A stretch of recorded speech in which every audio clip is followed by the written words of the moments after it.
Hi mga lalabs! At for today's video nga po, kung nakikita nyo po ay meron na tayong hand bouquet dito at ipapakita ko po sa inyo kung paano ko po babalutan ito ng wrapper na kulay green.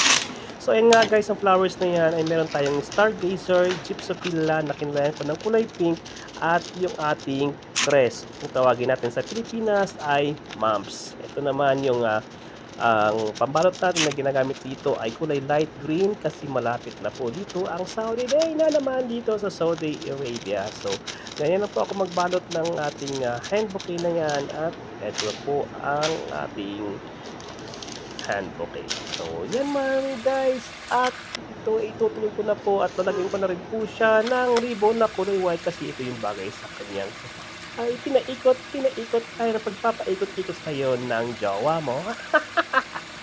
Yan lang guys at ito na po yung ating hand bouquet. Yan lang guys. Thank you so much for watching. Bye-bye!